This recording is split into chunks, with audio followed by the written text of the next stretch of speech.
దశరథుడు ఓ పక్క సంతోషంగా ఉన్నాడట, ఇంకో పక్క భరత శత్రుఘ్నులు తన దగ్గర లేనందుకు బెంగ పెట్టుకున్నాడట. దశరథునికి నలుగురు కుమారులు సమానులేనట.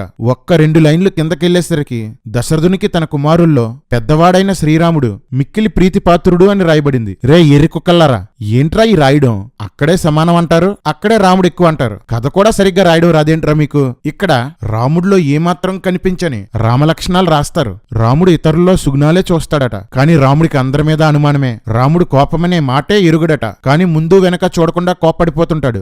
ఏమాత్రం గర్వం లేనివాడట, కాని టన్నుల అహంకారం గలవాడు రాముడు. ఎన్నడూ అబద్ధం చెప్పడట, కాని అసలైన నిజాలు మాత్రం దాచేస్తుంటాడు. పరుని సొత్తు ఆశించడట, కాని పక్క రాజ్యాలను అన్యాయంగా ఆక్రమించేస్తాడు. ఒక్కసారి చూసినంత మాత్రాన హృదయంలో ఏముందో చెప్పగలడట, కాని భార్య మనసులో ఏముందో కూడా తెలుసుకోలేడు. మిక్కిలి క్షోభ పడవలసిన పరిస్థితుల్లో కూడా ఏమాత్రం తొనకని వాడట, కాని బాధ వస్తే చాలు కింద పడి మరీ దొర్లి ఏడుస్తాడు. సోమరితనం లేనివాడట, కాని ఎప్పుడు ఏ పని చేయడు. లక్ష్మణుడితో గొడ్డు చాకరీ చేయించుకుంటాడు. రాముడు తన లోపాలను తానే గుర్తించగలడట. పోన్లేరా, రాముడు లోపాలున్నవాడని మీరే ఒప్పుకుంటున్నారు. రాముడికి పట్టాభిషేకం చెయ్యాలని దశరథుడు అనుకొని అత్యవసర సమావేశం ఏర్పాటు చేసి సామంతరాజులు, మంత్రులు, ముఖ్య సభ్యులందరినీ రాముడికి పట్టాభిషేకం చేయడంలో మీ ఉద్దేశం ఏంటి అని అడుగుతాడు. అప్పుడు వారంతా రాముడికి ఏమాత్రం సంబంధం లేని రామలక్షణాలు ఇంకా చెప్తారు.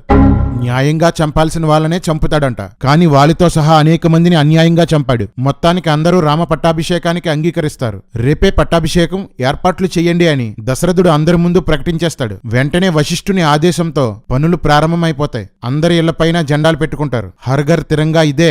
దశరథుణ్ణి సుగుణాలు గలవాడు అంటారు. రాముని పట్టాభిషేకం కోసం 353 మంది భార్యలకి చెప్పలేదు. ఇంటి దగ్గర భరతుడు శత్రుఘ్నులు లేరు. ఎలా నిర్ణయం తీసుకోవడం మంచి లక్షణమా? ఏం సుగుణాల్లో ఏంటో. రాముడికి విషయం చెప్పడానికి దశరథుడు రాముణ్ణి పిలిపిస్తాడు. ఇక్కడి నుండి రాముడి అసలు క్యారెక్టర్ బయటపడుతుంది. రాముడు వస్తుంటే అతని అందాన్ని చూస్తూ దశరథుడు అలాగే ఉండిపోయాడట. అచ్చుగుద్దినట్లు తనలాగే ఉన్న రాముణ్ణి చూసి మురిసిపోయాడట. రాముడికి దశరథుడు పోలిక ఎలా వస్తుందరా? వస్తే గిస్తే కౌశల్యని భర్తలా తాకిన బాపనోడు పోలిక రావాలి, లేదా కౌశల్య రాత్రంతా గుర్రం పక్కన పడుకున్నందుకు గుర్రం పోలిక రావాలి, లేదా అగ్నిలో నుండి వచ్చి పాయసం ఇచ్చిన వాడి పోలికైనా రావాలి. దశరథుడికేంటి సంబంధం? రాముని పుట్టుకలో ఇంతమంది ఉన్నందుకో ఏంటో రాముడు మనిషిలా పుట్టలేదు. మనుషులు తెల్లగా ఉంటారు లేదా నల్లగా ఉంటారు. రాముడు ముదురు నీలం రంగులో ఉంటాడు. మనుషుల కళ్ళు బ్లాక్ గా ఉంటాయి లేదా బ్రౌన్ గా ఉంటాయి, కానీ రాముడి కళ్ళు ఎర్రగా ఉంటాయి. పాపం అందరు పోలికలు కలిసిపోయి తేడాగా పుట్టేశాడు. జై శ్రీరామ్. రేపే నిన్ను రాజుగా పట్టాభిషేకం చేస్తానని చెప్పి రాజ్యపాలన గురించి కొన్ని సలహాలిచ్చి పంపేస్తాడు. రాజు అయిపోతున్న ఆనందంలో రాముడి హడావిడికి హద్దుల్లేవు. దశరథుడు మళ్లీ రథాన్ని పంపి రాముణ్ణి రమ్మంటాడు. మళ్లీ పిలిచేసరికి పట్టాభిషేకం ఆగిపోయిందేమో అనుకొని కంగారు పడిపోతాడు. రాజైపోదామని చాలా కోరికుంది రామా నీకు. దశరథుడు పట్టాభిషేకం కోసం మళ్లీ చెప్పి భరతుడు వచ్చేలోపు నీకు పట్టాభిషేకం అయిపోవాలి. భరతుడు ఎంతో మంచివాడు, కానీ మనుషులు మారిపోతుంటారు కదా. రేపే నీకు పట్టాభిషేకం అని చెప్తాడు. తమ్ముడు లేకుండా పట్టాభిషేకం ఏంటి అని రాముడు అడగడు. పట్టాభిషేకం అయిపోతే చాలు కౌసల్య, రాముడు, లక్ష్మణుడు ఆనందిస్తుంటారు. రాముడు లక్ష్మణుడితో నాకు రాజ్యం వస్తే నీకు వచ్చినట్లే. నీకు కావలసినవి తిను, తాగు, రత్నాలు, ముత్యాలు ఏం కావాలంటే అవి తీసుకో అంటాడు. పట్టాభిషేకం అవ్వకుండానే వరాలిచ్చేస్తున్నారు రాములోరు. నువ్వు కారుణ్య రాముడివా, కంగారు రాముడివా? వశిష్ఠుని సలహా మేరకు సీతారాములు ఉపవాసం చేస్తున్నారు. రాముడు స్నేహితులతో ఆనందంగా గడుపుతూ వాళ్లతో పొగిడించుకుంటున్నాడు. దగ్గరుండి ఇంటికి డెకరేషన్ చేయిస్తాడు. చాలా ఆరాటంగా ఉంది భయ్యా నీకు. అయోధ్యంతా వేదమంత్రాల ఘోష. ఇళ్లకు అరటి చెట్లు తెచ్చి కట్టారు.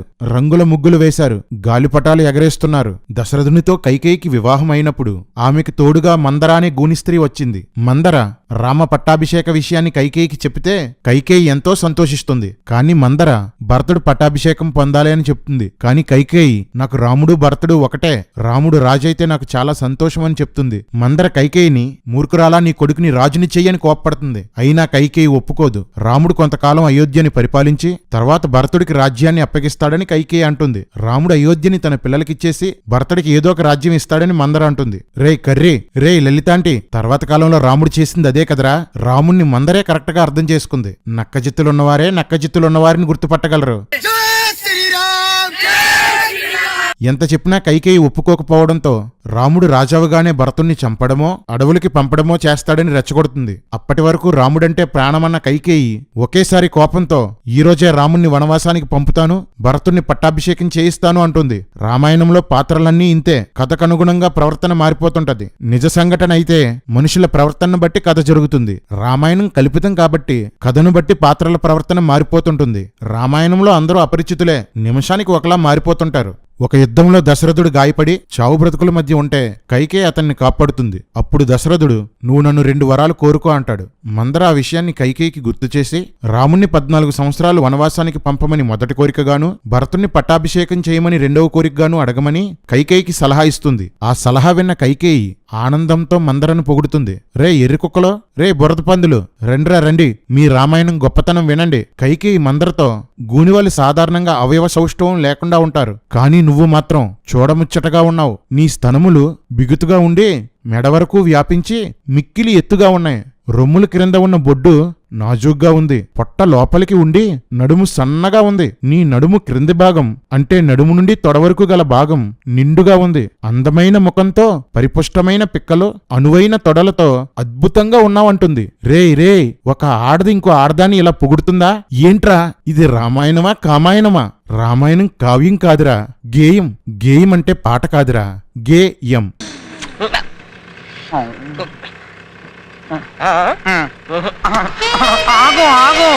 వెంటనే కైకేయి వెళ్లి కోపగృహంలో కూర్చుంది. దశరథుడు కైకేయికి పట్టాభిషేకం కోసం చెప్దామని కైకేయి అంతఃపురంలో ప్రవేశించాడు. పక్షుల శబ్దాలు, వంటల గుమగుమలు, దీపకాంతులు చూసి కామోద్రేకుడై రతికి ఇది తగిన సమయం అనుకున్నాడట. రే మాడా, 60,000 సంవత్సరాల పండు ముసలివాడు కాటికి కాలు చాపి కూర్చున్నాడు. కామం కావలసొచ్చిందా? వాల్మీకి వయగ్రాలు మింగేశాడురా. 100 మందిని కన్నా అనుకుంటున్నాను. అది రెడీ. కైకేయి కోపగృహంలో ఉందని తెలుసుకున్న దశరథుడు ఒళ్ళంతా దడెక్కి కైకేయి దగ్గరికి వెళ్లి అడవిలో ఆడ ఏనుగును మగ ఏనుగు తాకినట్లు తాకాడట. వాల్మీకిని మహాకవి అంటారు. నాకు తెలిసినంతవరకు ఇంత దరిద్రమైన వర్ణనలు చేసే కవి ఎవడు ఉండడు. వీడియోలు ఎంత ఎక్కువైపోతుందని చాలా వదిలేశాను, కానీ వాల్మీకి దేన్నైనా పోల్చిన ప్రతిసారి ఇలాంటి చెత్త కవి ఇంతకన్నా గొప్ప గేయం రాయలేడులే అనిపిస్తుంది. చెత్త సాహిత్యం, సంబంధం లేని పోలిక, సందర్భానికి సంబంధించిన వర్ణన, ఇదే రామాయణ ఇతిహాసం. చదువుతుంటే వస్తుంది దరహాసం, చేయాలనిపిస్తుంది హేళనతో పరిహాసం. వారే వాహ్, క్యా బాత్ హై. మన్మథ బాణాలతో కొట్టబడి కామ వికారానికి లోనై కామ పరతంత్రుడై ఆతురతతో ఉన్న దశరథుడు నీకేం కావాలో ఆజ్ఞాపించు అని కైకేయిని అడుగుతాడు. నిర్దోషిని ఎవరినైనా చంపమంటావా? దోషినెవరినైనా విడుదల చేసేయమంటావా? ఎవడైనా దరిద్రునికి తేరగా ధనమిమ్మంటావా? ఎవడైనా ధనవంతుడిని ఏమీ లేనివాడిగా చేసేయమంటావా? ఏం కావాలో కోరుకో అంటాడు. కోరికలు తీర్చుకోవడానికి అధికారాన్ని దుర్వినియోగం చెయ్యడమే మీ సనాతన ధర్మం. సనాతన ధర్మం సంకనాకే పార్టీ గద్దెనెక్కిన దగ్గర నుంచి మన దేశంలో జరిగేది ఇదే కదా. మీ కోరికలు తీర్చుకోవడానికి కోర్టుల్ని, సిబిఐని, ఈడీని, ఈసీని, ఐటీని అన్నిటినీ దుర్వినియోగం చేస్తారు. ఇష్టం వచ్చినట్లు రాజ్యాంగాన్ని మార్చేస్తారు. చూసావా రామా, ఎదవలకు పదవులు వస్తే ఇలాగే ఎడుస్తుంది మరి కాలం. నార్త్ ఇండియాని నాశనం చేశారు కదరా. ఇలాంటి సనాతన ధర్మం మాకొద్దు. కామ కోరికల కోసం ధర్మాన్ని తప్పే దశరథుడు ధర్మపాలకుడట. సిగ్గుండాలరా, సిగ్గుండాలి. అప్పుడు కైకేయి యుద్ధంలో ఉన్నప్పుడు నువ్వు నాకు 2 వరాలు ఇస్తానన్నావు కదా, అవి ఇప్పుడు ఇస్తానని మాట ఇవ్వు అంటుంది. దశరథుడు సరే అంటాడు. వెంటనే భరతుణ్ణి పట్టాభిషేకం చెయ్యి, రాముణ్ణి వనవాసం పంపేయి అంటుంది. అది వినగానే దశరథుడు మూర్చబోయాడు. రామాయణం అంతా మూర్చే. అందరూ మూర్చబోతుంటారు, లేస్తుంటారు. స్పృహలోకి వచ్చిన దశరథుడు ఏడుస్తూ క్రూరురాలా, పాపాత్మురాలా, ఇలాంటివి అడుగుతావా అని తిడతాడు.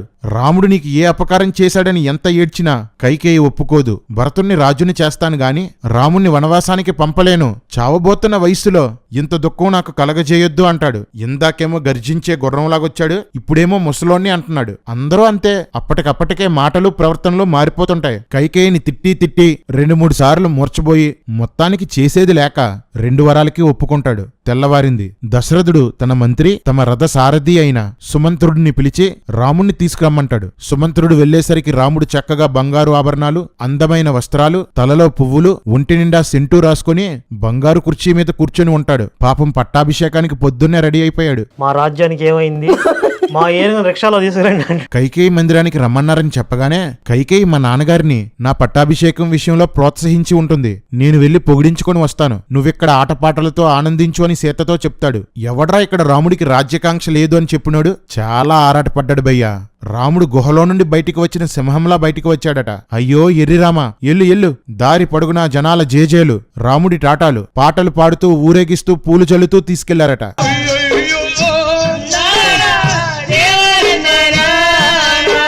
రాముడు దశరథుడికి కైకేయికి నమస్కారం చేశాడు. దశరథుడు ఏడుస్తుంటే తన మీద కోపంగా ఉన్నాడేమో అని రాముడు అనుకుంటాడు. నేనేం తప్పు చేశానా అని ఆలోచిస్తాడు. ఇందాక ఏం కూసర్రా, చూడ్డంతోనే ఎదుటివాళ్ళ హృదయంలో ఏముందో తెలిసిపోతుందా? కోప్పడ్డానికి ఏడవడానికి కూడా తేడా తెలుసుకోలేకపోయాడురా. హృదయాలు ఎరిగే రాముడు కాదు, ఎర్రి రాముడు. జై శ్రీరామ్. ఎర్రి రాముడంటి ఓణ్ణి కాదులే, నేను ఎర్రి రాముడంటి ఓణ్ణి కాదులే. ఏం జరిగిందని కైకేయిని అడుగుతాడు. నువ్వు మాటిస్తానంటే చెప్తాను అంటుంది. వెంటనే రాముడు మాట తప్పడు అంటాడు. 2 వరాల గురించి చెప్పి నువ్వు 14 సంవత్సరాలు వనవాసం వెళ్ళాలి, నీకు ఏ ఏ వస్తువులతో పట్టాభిషేకం చెయ్యాలనుకున్నారో వాటితో భరతునికి పట్టాభిషేకం చెయ్యాలి అని అడుగుతుంది. రే ఎర్రి కుక్కల్లారా, కర్రి నక్కల్లారా, రాముణ్ణి 2 చేయమంటే ఒకటే చేశాడ్రా. భరతుడికి పట్టాభిషేకం జరగలేదు. రాముడు 2 నాలుకల పాము లాంటివాడు, నక్కలా నాటకాలాడేవాడు. ఆ విషయం ముందు ముందు మీకే తెలుస్తుంది. భరతుడి పట్టాభిషేకం కూడా రాముడిచ్చిన మాటే. ఇది గుర్తుపెట్టుకో, తర్వాత మాట్లాడుకుందాం. అరిషడ్ వర్గాలను జయించిన రాముడు కైకేయి మాటలు విని కూడా ధైర్యంగా ఉన్నాడట. అరిషడ్ వర్గాలు అంటే కామం, కోపం, స్వార్థం, మోహం, మదం, మత్సరం. నిజానికి ఈ 6 పుష్కలంగా ఉన్నవాడే శ్రీరాముడు. ఈ లైన్ ఎలా ఉండాలంటే అరిషడ్ వర్గాలతో జయించబడిన శ్రీరాముడు. జై శ్రీరామ్. భరతుని కోసం నేను రాజ్యాన్నే కాదు, నా ప్రాణాన్ని, నా సంపదల్ని, చివరికి సీతను కూడా ఇచ్చేస్తాను అంటాడు. గొప్ప ధర్మం రా మీది. భార్యని జోదంలో పెట్టడం మీ ధర్మం, భార్యని తమ్ముడికి ఇచ్చేయడం మీ ధర్మం. ఇంక పెళ్లిళ్ళెందుకురా మీకు? అమ్మాయిల్ని తెచ్చుకొని ఒకరినొకడు మార్చుకోండిరా. ధర్మమట ధర్మం. ఎందుకురా నీకు ఏసు బతుకు. రాముడు నాకు రాజ్యకాంక్ష లేదు అంటూ కౌసల్య దగ్గరికి వెళ్ళిపోయాడు. రామా, నిజంగా నీకు రాజ్యకాంక్ష లేదా? మరి తర్వాత కాండాలో అనేక చోట్ల త్రుటిలో రాజ్యం పోయింది, రాజ్యం పోయిందని నేను ఏడ్చిన ప్రతిసారి సీత నన్ను ఓదార్చేదని ఎందుకు చెప్పావు? రామా, ఎందుకీ డ్రామా? యోగి వలె ఏ దుఃఖం లేకుండా రాముడు ఉన్నాడని చెప్తూనే పెళ్లు బిగిస్తున్న దుఃఖాన్ని లోలోపలే అణుచుకున్నాడని రాయబడింది. అంటే లోలోపల ఏడుస్తూ పైకి బానే ఉన్నాడన్నమాట. అలాంటి వాడిని యోగి అనర్బయ్యా, నటుడు అంటారు. मस्त शेड्स ఉన్నారా నీలా? అబ్బో కమలాసన్. పట్టాభిషేకం తప్పిపోయిందని కౌసల్యకు చెప్పగానే మూర్ఛపోయి పడిపోయింది. స్పృహలోకి వచ్చి నువ్వు పట్టాభిషేకం చేసుకుంటే నాకు పెద్ద భార్య అధికారం దక్కుతుందని, సవతులపై అధికారం దొరుకుతుందని, నువ్వు పుట్టిన దగ్గర నుండి 17 సంవత్సరాలు ఎదురు చూశానని ఏడుస్తుంది. రాముడు రాజు అయితే తనకి అధికారం దక్కుతుందని కౌసల్య ప్లాన్ చేసుకుంది. అరే బొక్కల డాక్టర్, పట్టాభిషేకం సమయానికి రాముడి వయసు ఎంతరా? కొన్ని చోట్ల 25 సంవత్సరాలని రాయబడింది, ఇక్కడేమో 17 సంవత్సరాలనుంది. ఈ సొల్లు రామాయణాన్ని కవర్ చేసే సోది బ్యాచ్ జంధ్యం వేసుకోవడం అంటే 2వ జన్మని. ఇక్కడ రాముడు పుట్టిన దగ్గర నుండి 17 సంవత్సరాలంటే రాముడు ఉపనయనం నుండి లెక్కించుకోవాలని సోది కవరింగ్లు చేస్తుంటారు. నాన్న చాగంటి, అక్కడ జన్మించినప్పుడు అని ఉందా, 2వసారి జన్మించినప్పుడు అని ఉందా? అసలు రామాయణంలో రాముడికి ఉపనయనం చేసినట్లు ఎక్కడుంది? ఉపనయనం అనేది చాలా ఇంపార్టెంట్ కదా. ప్రతి విషయాన్ని లాగి లాగ్ చేసే రామాయణం ఉపనయనం కోసం ఎందుకు చెప్పలేదు? రాముడి వయసు విషయంలో రామాయణం తప్పు చెప్పింది. రామాయణం ఆది కావ్యం కాదు, అబద్ధాల కావ్యం. వయసు ఎంత? 24. లక్ష్మణుడు దశరథుడు కామ వికారానికి లోనై ఇలా అజ్ఞానపు పని చేశాడు అంటాడు. రేయ్ పిచ్చి పందుల్లారా, దశరథుడు కామంతో వెళ్ళాడని లక్ష్మణుడికి ఎవడరా చెప్పాడు? ఆ తర్వాత కౌసల్య, భరతుడు, రాజ్యంలో అందరూ ఇదే చెప్పుకుంటారు. ఎవర్రా వాళ్ళకి చెప్పారు? రే ఎర్రి కుక్కలో, రామాయణం కథరా. వాల్మీకి ఫ్లోలో అందరికీ తెలిసినట్టు రాసేశాడు.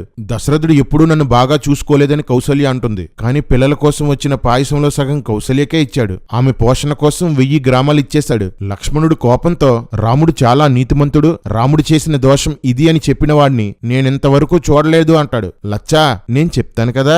లక్ష్మణుడు రామునితో, అన్నా నువ్వు రాజవ్వు, ఎవడడ్డొచ్చినా నేను చంపుతాను, అయోధ్యను నిర్మానుషం చేస్తాను అంటాడు. లచ్చా, అయోధ్యలో అందర్నీ చంపేస్తే ఎవరిని పరిపాలిస్తారు నాన్నా?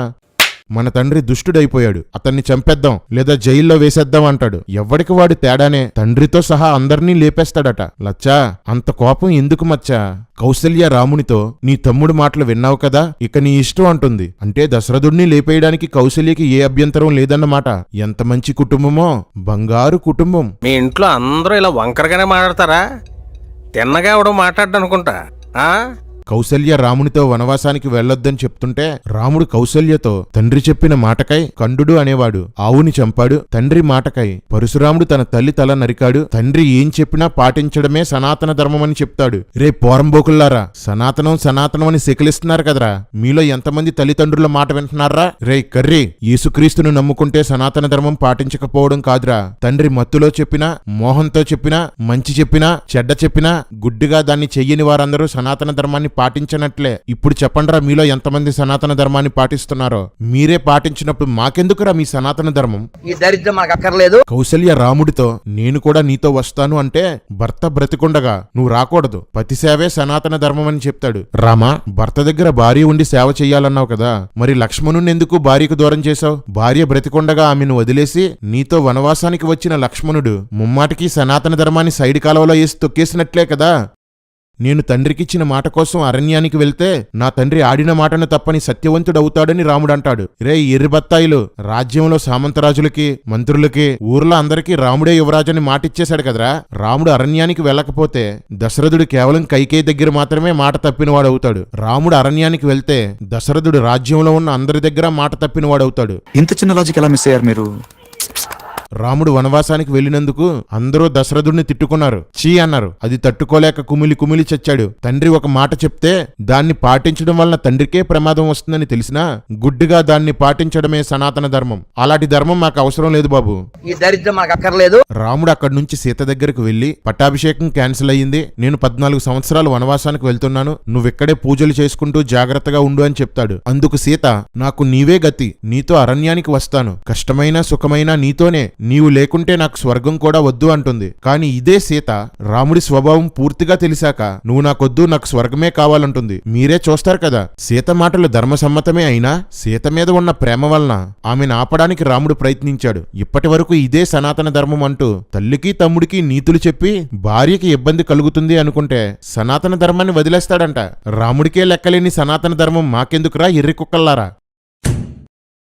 అడవిలో కష్టాలుంటాయి వద్దు అని రాముడు చెప్తుంటే నన్ను తీసుకెళ్లకపోతే విషం తాగుతాను, అగ్నిలోకి దూకి చస్తానంటూ వార్నింగ్ ఇస్తుంది. భార్యలు అడిగింది చెయ్యనప్పుడు చస్తానని బెదిరిస్తుంటే ఇదేం దిక్కుమాలిన బుద్ధి అనుకునేవాణ్ణి. అది సనాతన ధర్మం అని ఇప్పుడే తెలిసింది. రామాయణంలో చాలా పాత్రలు కోరుకున్నది జరగకపోతే చచ్చిపోతాం అంటుంటాయి. నేను బతకను, విషయం ఎక్కడ, ఎండిది ఎక్కడ, కట్టెక్కడ, రైలు ఎక్కడా, నేను చచ్చిపోతా. జై సనాతనం, జై సనాతనం, జై శ్రీరామ్. నువ్వు కనుక నన్ను ఇక్కడ వదిలేసి వెళ్తే నా తండ్రి నిన్ను మాడాదాస్ అనుకుంటాడని సీత చెప్తుంది. మొత్తానికి సీతను తీసుకెళ్లడానికి రాముడు ఒప్పుకొని ఆమెను కౌగిలించుకొని బ్రహ్మలాగే నేను ఎప్పుడూ భయపడను అంటాడు. రామా, సొల్లు ఆపు రామా, నువ్వు బ్రహ్మ బొచ్చుడు సార్లు భయపడ్డారు, ఎందుకీ సొల్లు చెప్పు. వెంటనే రాముడు బ్రాహ్మణులను పిలిచి దాన ధర్మాలు చేశాడు. తన దగ్గరున్న బంగారం అంతా, అదేనండి కట్నంగా తెచ్చుకున్న బంగారం అంతా పేదలకి దానం చేశాడు. అత్త సొమ్ము అల్లుడు దానం అనే సామెత ఇక్కడి నుండే వచ్చింది. ఎవడబ్బ సొమ్మని కొలుకుతూ తిరిగేవు రామచంద్ర, ఎవడబ్బ సొమ్మని కొలుకుతూ తిరిగేవు రామచంద్ర. రాముడు సీతతో నువ్వు నాతో లేకపోతే నాకు స్వర్గం కూడా రుచించదు అంటాడు. కాని సీత రాముడిని వదిలేసిపోయిన తర్వాత 10,000 సంవత్సరాలు రాముడు హాయిగా జీవించాడని రాయబడింది. రాముడి ఇంటి పేరు డి అయ్యి ఉంటుంది. డి రామ కలిపితే డ్రామా. రాముడితో పాటు వనవాసానికి ఎలా వెళ్లాలని లక్ష్మణుడు ప్లాన్ చేసి రాముడు పాదాల మీద పడిపోతాడు. అప్పుడు రాముడు లక్ష్మణుడితో, నా తమ్ముడివైన నీవు మెత్తని స్వభావం గలవాడువు కాబట్టి వనవాసానికి రావద్దు అంటాడు. తండ్రిని లేపేద్దాం, అడ్డు వచ్చిన వారందరినీ వేసేద్దాం అన్నవాడు మెత్తని స్వభావం గలవాడా? ఎర్రి రాముడు. కాళ్ల మీద పడిన ఉపాయం పనవ్వలేదు. రాముడి బుద్ధి తెలిసిన లక్ష్మణుడు ప్లాన్ బి అమలు చేస్తాడు. ఆయుధాలు చేతపట్టి మన సామాను మోస్తూ రాత్రి పగలు మీకు కాపలా కాస్తూ కావలసినవన్నీ సమకూరుస్తాను అంటాడు. వెంటనే లక్ష్మణుడి మాటలకు రాముడు ప్రసన్నుడై వెళ్లి 2 ధనుస్సులు, కవచాలు, 2 తూనీరాలు, 2 కత్తులు పట్టుకొని వచ్చేయంటాడు. ఇంతకంటే స్వార్థపరుడు ఎవరైనా ఉంటారా? ప్రేమతో వస్తానంటే వద్దన్నాడు, ఊడిగం చేస్తానంటే ఓకే అన్నాడు. నువ్వు సుగుణాల రాముడివి కాదు, స్వార్థరాముడివి. జై శ్రీరామ్. రాముడు లక్ష్మణుడితో సుమిత్రాదేవి మొదలగు ఆత్మీయులకు నీ వనవాసం కోసం చెప్పి వచ్చాయంటాడు. రే ఊరపందుల్లారా, ఊర్మిళేమైందిరా? ఊర్మిళకి చెప్పమని ఎందుకు చెప్పలేదు? పెళ్ళై 12 సంవత్సరాలైతే ముందు తల్లికి చెప్పాలా భార్యకి చెప్పాలా? భార్య దగ్గరికి వెళ్తే లక్ష్మణుణ్ణి ఆపేస్తుందేమో అనుకొని రాముడు చెప్పమనలేదా? లక్ష్మణుడు ఎందుకురా ఊర్మిళ దగ్గరికి వెళ్ళలేదు? ఇదారా మీ సనాతనం? పక్కోడి పెళ్లాన్ని గోకేవాళ్ళు మీ సనాతన ధర్మంలో దేవుళ్ళు, సొంత పెళ్లాన్ని వదిలేసేవాళ్ళు మీ సనాతన ధర్మంలో ఆదర్శమూర్తులు. లక్ష్మణుడు పెళ్లాన్ని కోటలో వదిలేసి అడవిలోకి పోయాడు. తర్వాత కాలంలో రాముడు కోటలో ఉండి పెళ్లాన్ని అడవుల్లో వదిలేశాడు. గొప్ప ధర్మంరా బాబు మీది. భారత్లోని అస్సాం రాష్ట్రంలో ఉన్న గౌహతి ప్రాంతానికి దగ్గరలో ఉండే కామాఖ్య ఆలయానికి ఒక ప్రత్యేకమైన విశిష్టత ఉంది. సతీదేవి యోని భారత్లోని అస్సాం రాష్ట్రంలోని గౌహతి ప్రాంతంలో పడిందని నమ్ముతారు. ఈ గుడికి వెళ్లిన ప్రతి ఒక్కరూ ఓ మూలన యోని ఆకారంలో ఉండే ఓ రాయిని పూజిస్తారు. లక్ష్మణుడికి పెళ్లైన 10,000 సంవత్సరాల పాటు ఏం జరిగిందో చెప్పిన రామాయణంలో పెళ్లి సందర్భంలో తప్ప ఒక్కసారి కూడా ఊర్మిళ పేరు మళ్లీ రాయబడలేదు. రామాయణం మీద ఉమ్ము వస్తారని ఊర్మిళాదేవి నిద్ర అని ఒక కథ కల్పించి పాఠ్యపుస్తకాల్లో వేసేశారు. రామాయణంలో ఉన్న దారుణమైన తేడా విషయాల్ని తర్జుమాలో మార్చేశారు. రేయ్, ప్రాణం పోయిన ఒక్క పదం కూడా బైబిల్కి కలపం రా మేము. మీరు పరువు కోసం రామాయణాన్నే మార్చేశారు. తప్పుని మార్చుకోవడానికి తర్జుమాలు మార్చేశారు. సిగ్గు లేదు మీ అందరికి.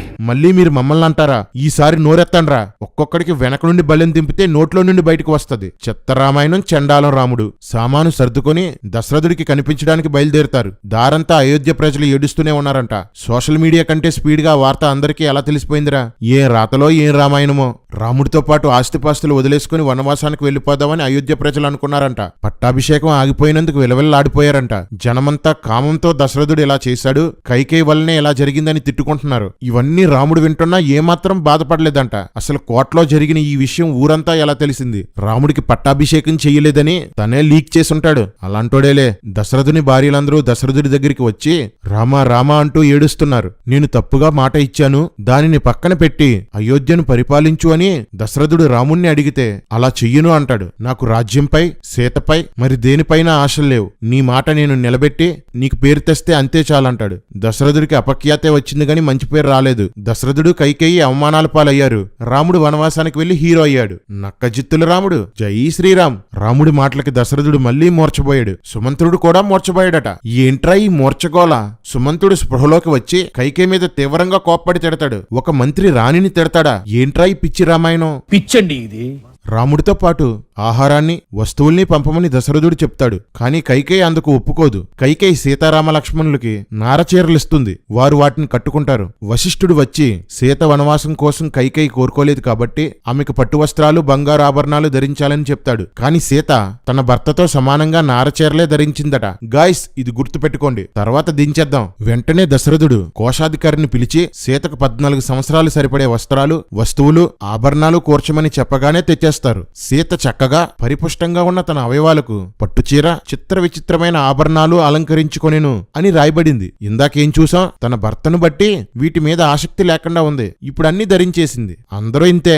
చెప్పేది నీతిగా ఉంటుంది, చేసేది రోతగా ఉంటుంది, పోల్చేది బూతులా ఉంటుంది. అదే రామాయణం. ఆ దరిద్రం మాకు అక్కర్లేదని చెప్తున్నా. 14 సంవత్సరాలకి సరిపడేవన్నీ రథం ఎక్కించేశారు. వీళ్ళు కూడా రథం ఎక్కేశారు. వనవాసానికి బయలుదేరారు. రథం వేగంగా వెళ్తుంది. నగరంలో స్త్రీలు, పురుషులు, బాలబాలికలు, వృద్ధులు అందరూ మిక్కిలి దుఃఖంతో మూర్చబోయారు. పట్టాభిషేకం చూడ్డానికి వచ్చిన వాళ్ళంతా మూర్చబోయారు. రాముడు ఏం పీకడనరా అందరూ మూర్చబోయారు? అరే ఏంట్రా ఇది? ఏంట్రా ఈ సొల్లు పురాణం? మొత్తం నగరంలో ఉన్న వాళ్ళంతా రథం వెనకాల పరిగెత్తారంట. రే కర్రీ, అందరూ మూర్చబోయారు కదా, ఈ పరిగెత్తేవారెవర్రా? నీ కిరాయి గోండాలా? మొత్తం స్క్రాప్ ఇక్కడే ఉందేంట్రా? అంతలో దశరథుడు బయటికి వచ్చి చూసి మళ్లీ మూర్చబోయాడు. రాముడు వెళ్లిపోతుంటే చూడలేక సూర్యుడు అస్తమించేశాడట. భార్యాభర్తలు కలుసుకోవడం మానేశారంట. పక్షులు అరవడం మానేశాయంట. ఆవులు పాలివ్వడం మానేశాయంట. నా వల్ల కాదురా, ఈ సొల్లు నేను భరించలేను బాబోయ్. రామచంద్ర ప్రభు. తొలికానుపులో కొడుకు పుట్టిన తల్లికి కూడా సంతోషం లేదంట. రే దిక్కుమాలిన ధర్మం మోస్తున్న కుక్కల్లారా, తొలికానుపులో ఆడపిల్ల పుడితే బాధపడాలా, మగబిడ్డ పుడితేనే ఆనందపడాలా? ఇదే కదరా నేర్పారు నా దేశానికి. కొన్ని కోట్ల మంది ఆడపిల్లల్ని కడుపులోనూ పురుట్లోనూ చంపించిందిరా మీ సన్నాసి ధర్మం. ఆడదాన్ని అణిచి అణిచి కామ వస్తువుగా మార్చారు కదరా. స్త్రీలను ఇంత హీనపరిచిన ఈ సన్నాసి ధర్మాన్ని డబ్బు కోసం కక్కుర్తిపడి స్త్రీలే ప్రచారం చేస్తున్నారు. ఛీ, మీ బతుకులు చెడా. కైకేయిని తిట్టి ఆమెను వదిలేసి కౌసల్య భవనానికి దశరథుడు వెళ్లిపోతాడు. ఇక్కడ వరష్ఠ కవి వాల్మీకి ఇలా అంటాడు. సీతారామ లక్ష్మణులు లేని రాజభవనం గరుత్మంతుడి సర్పాలను ఎత్తుకుపోగా నిశ్చలంగా మిగిలిన సరస్సులా ఉందట. అన్నా సరస్సులో పాములు లేకపోవడమే మంచిది కదా. అంతేరా ఈ వాల్మీకి నెగిటివ్ ని పాజిటివ్ ని నెగిటివ్ తో పోలుస్తుంటాడు. దశరథుడు కౌసల్య దగ్గర ఏడుస్తూ కలవరిస్తూ కుమిలిపోతుంటే కౌసల్య మాత్రం దశరథుడిని సూటిపోటి మాటలతో నిందించి దుఃఖపరుస్తుంది. కైకేయి అంటే మోహంతోనే ఇలా చేశావని నువ్వొక రాజువా అంటూ తిడుతుంది. దశరథుడు ఏడుస్తూ మూర్చబోతే లేపి మరీ తిడుతుంది. సనాతన భార్య అంటే ఏంటనుకుంటున్నారు? తమసీ నది దగ్గరకు వచ్చాక రథం అక్కడ ఆపారు. రాముడికి ఒక మంచం ఏర్పాటు చేస్తే సీతారాములు గాఢంగా నిద్రపోయారు. లక్ష్మణుడు సుమంత్రుడు రాత్రంతా రాముడి గుణగణాల కోసం మాట్లాడుకున్నారంట. ఏమున్నాయిరా మాట్లాడుకోవడానికి? రాముణ్ణి పైకెత్తడానికి ఎన్ని పాటలో. ఉదయాన్నే లేచేసరికి రాముని కోసం వచ్చిన అనేక మంది ప్రజలు అక్కడున్న చెట్ల కింద నిద్రపోయి ఉన్నారంట. వాళ్ళకు తెలియకుండా రహస్యంగా బయలుదేరి రథంతో వేరే దారిలో వెళ్లిపోయారు. రాముడి జాడ తెలియక వెనక్కి వచ్చిన పురుషుల్ని రాముని తీసుకురాకుండా వచ్చినందుకు స్త్రీలు వారిని తిట్టి స్పృహ తప్పి పడిపోయారంట. వీరి రథం గోమతి స్వందికా నదులు దాటుకుంటూ ముందుకు వెళ్ళింది. దారి పొడుగునా గ్రామాల్లోని వారు దశరథుడు కామంతో అజ్ఞానంగా ఇలా చేశాడని తిట్టుకుంటున్నారు. ఎప్పుడో ఇచ్చిన మాట వలన దశరథుడు ఇలా చేస్తే కామం వలన అని పబ్లిసిటీ చేసింది ఎవరో? ఈ త్రిబుల్ వార్త గ్రామానికి ఎక్స్ప్రెస్ లో వెళ్ళిందా? ఆ గ్రామాలకి వార్త ఎక్స్ లో వెళ్ళిందా, ఇన్స్టాలో వెళ్ళిందా? రథం కన్నా ముందు వెళ్లి ఎవర్రా ఊళ్ళో చెప్పింది? సొల్లు రాతలు సొల్లు కథలు. రాముడికి గుహుడు అనే మిత్రుడు భక్తుడు ఉన్నాడు. అతడు ఒక రాజు. అతడు అడవిలోనికి రాముని కోసం విస్తారమైన ఆహార పదార్థాలు తెస్తే నేను వనవాసంలో ఉన్నాను, ఇవేవీ తినను, గుర్రాలకు గడ్డి పెట్టండి చాలు అంటాడు. రాముడు వనవాసానికి సంబంధించిన ఏ నిబంధన పాటించడు. గుహుని ముందు మాత్రం మామూలు యాక్టింగ్ చేయుడు. రామా, నువ్వు అక్కడవే కదా వనవాసం, సీతకి లక్ష్మణుడికి ఆ ఆహారం పెట్టండి అని అన్నావా? లక్ష్మణుడు ఎలాగూ నీకు బానిసే, కనీసం సీతకైనా ఆహారం పెట్టండి అని అన్నావా? నువ్వు తినకపోతే ఎవ్వరూ తినకూడదనే స్వార్థం వాళ్ళను కూడా ఆ రాత్రి తిండి లేకుండా పడుకోబెట్టావు. స్వార్థ రాముడా. లక్ష్మణుడు సీతారాములు పడుకోవడానికి పాన్పు ఏర్పాటు చేసి రాముడి కాళ్ళు కడిగాడు. రాత్రంతా కాపలా, పగలంతా సేవ. లక్ష్మణుడు డ్యూటీ ఇదే. అరణ్య జీవనానికి అనుకూలంగా ఉండటం కోసం రామలక్ష్మణులు జడలు వేసుకున్నారు. సుమంత్రుడు అయోధ్యకు బయలుదేరాడు. గంగానది దాటడానికి గుహుడు ఏర్పాట్లు చేస్తాడు. రాముడు లక్ష్మణ సీతను పడవలోకి ఎక్కించు అంటాడు. ఏంటి భార్యని పడవెక్కించే పని కూడా చేయడా రాముడు? పాన్పు తయారు చేసుకోడు, చేతులు కడుక్కోడు, కాళ్ళు కడుక్కోడు, భార్యని పడవెక్కించడు, ఏ పని చేయుడు. అన్నీ లక్ష్మణుడే చేయాలి. ఒరే కర్రే, మీ ఓడు పొద్దున్నే కడుక్కుంటాడా, లక్ష్మణుడే కడుగుతాడా? రామా, సోమరులకు నువ్వొక ప్రేరణ. సోమరిపోతైన నీకు ప్రజలు చేస్తున్నారు భజన. పైన సిగరెట్ బయట ఉండని తీసుకురా, లైటర్ తీసుకురా. యాష్ డ్రైవర్ తెస్తాడు రా. భారతరత్న వీడికి బద్దకరత్న బిరుదు ఇవ్వాలి. ఆ ఇచ్చిన వేస్ట్లే అంత దూరం ఎవడెళ్తాడని బద్దకించి మానేస్తాడు. కర్మ. నావ ఎక్కి గంగానది దాటుతుండగా సీత గంగకు రకరకాల మొక్కులు మొక్కుతుంది. నేలకు మొక్కులు మొక్కే అజ్ఞానాన్ని నా దేశానికి నేర్పింది రామాయణమే. గంగ దక్షిణ తీరాన దిగి రాముడు లక్ష్మణుడితో ఇలా అంటాడు. లక్ష్మణ, ఇది జనసంచారం లేని అడవి. ముందు నువ్వు నడువు, నీ వెనక సీత నడుస్తుంది. ఆమె వెనక నేనుండి మీ ఇద్దరినీ కాపాడతానంటాడు. అడవిలో కాపాడేవాడు ముందుండాలా వెనకుండాలా? ముళ్ళు తుప్పలు పాములు మృగాలు ముందున్నవాడికి ఎదురవుతాయా వెనకున్నవాడికా? నేను వెనకుండి మిమ్మల్ని కాపాడుతానని సొల్లు కబుర్లు చెప్తావా? రామా, నువ్వు మోసం కూడా అందంగా చేస్తావు. జై శ్రీరామ్. బరువైన సామాన్లు బట్టలు నెత్తిమీద పెట్టుకుని ఆయుధాలు భుజాలకు తగిలించుకొని లక్ష్మణుడు వెళ్తుంటే అతనితో రాముడు మన తండ్రి గురించి ఆలోచిస్తుంటే అన్నింటికంటే కామమే గొప్పదనిపిస్తుంది. తాను చెప్పిన మాటను వినే కొడుకుని ఎంత మూర్ఖుడైనా వదులుకుంటాడా? సకల భాగ్యాలు గల కోసల దేశాన్ని భార్యతో కూడి భరతుడు సుఖంగా అనుభవించబోతున్నాడు. అతని భాగ్యం ఎంత గొప్పదో. రాజు ఎలాగో ముసలివాడైపోయాడు. ఇక తానే తిరుగులేని రాజు. కామంతో నిండినవాడు మన తండ్రిలాగే బాధలు పడ్డం తప్పదు అంటాడు. ఇది రాముడి అసలు స్వభావం. రాజ్యం పోయినందుకు కుల్లి ఏడుస్తున్నాడు. తండ్రిని మూర్ఖుడని కామతంత్రుడని తిడుతున్నాడు. ఇది అతను చేసుకున్న కర్మ అంటున్నాడు. తండ్రి ముందు మాత్రం నాకు ఏ ఆశలు లేవని సొల్లు కబుర్లు చెప్తాడు. రామా, కనబడవు గాని గొప్ప నటుడివే. ఎన్టీఆర్ని చూశాను, ఏఎన్ఆర్ని చూశాను, అమితాబ్ని చూశాను, కమల్ని చూశాను, కానీ నీలాంటి నటుడిని చూడలేదురా. గాయ్స్, భరతుడి విషయంలో ఒక అద్భుతమైన ట్విస్ట్ ఉంది, త్వరలో చూస్తారు. లక్ష్మణ, నేను నిజంగా కోపగిస్తే అయోధ్యను ఒక్కడనే ఆక్రమించుకోగలను. ధర్మం కాదని స్వర్గం వెళ్లకుండా పోతానని ఆగిపోయాను అంటాడు. వీరు ఎప్పుడూ వెళ్ళని ప్రయాగ క్షేత్రానికి దట్టమైన అడవి గుండా భారీ సామానుతో వెళ్తుంటే దారిలో కనిపించే గ్రామస్తులు సత్కారాలు చేశారంట. రే సొల్లు కాకపోతే వీళ్ళు వనవాసంలో ఉన్నారని వాళ్ళకెవరు చెప్పారా? సొల్లు రాతలో మీరుని. దారిలో భరద్వాజ మహర్షి ఆశ్రమం కనిపిస్తే అక్కడికి వెళ్తారు. రాముడు భరద్వాజునికి జరిగిన విషయం చెప్తాడు. భరద్వాజుడు ఎంతో కాలం నుండి నీ రాక కోసం ఎదురు చూస్తున్నాను అంటాడు. రాముడు ఎవరి దగ్గరికి వెళ్ళినా సరే వాళ్ళు ఇదే డైలాగ్ చెప్తుంటారు. రాముని హైలైట్ చేయాలి కదా మరి. రాముడు మహర్షితో మేము నివసించడానికి అనుకూలమైన చోటు ఏదైనా చూపించమని అడిగితే చిత్రకూటం అనే ప్రాంతానికి వెళ్లమని చెప్తాడు. అక్కడి నుండి యమునా నది తీరానికి వచ్చి వెదురు కర్రలతో పెద్ద తెప్పను చేసి వస్త్రాభరణాలు వస్తువులు తెప్పపై ఎక్కించి నది దాటారు. చిత్రకూటానికి చేరి అక్కడ వాల్మీకి ఆశ్రమాన్ని వనానికి వెళ్తారు. రే జడ్డిగల్లరా, ఏంట్రా ఇది? వాల్మీకి నారదుడు బ్రహ్మ రాముని కోసం చెప్తుంటే ఏమీ తెలియనట్లు విన్నాడు. ఇప్పుడు రాముడు సీతలను ముందే కలిసినట్లు కథలో రాసేసుకున్నాడు. ముందుకు వెళ్తే దశరథుడు నేను స్నేహితులమని కూడా చెప్తాడు. వాల్మీకి రాముడు ముందే తెలిస్తే ఒక మంచివాడు, వీరుడు, ధీరుడు ఎవరున్నారని నారదుడిని ఎందుకు అడిగాడు? వాల్మీకి రాముడి మీద అంత మంచి అభిప్రాయం లేదన్నమాట.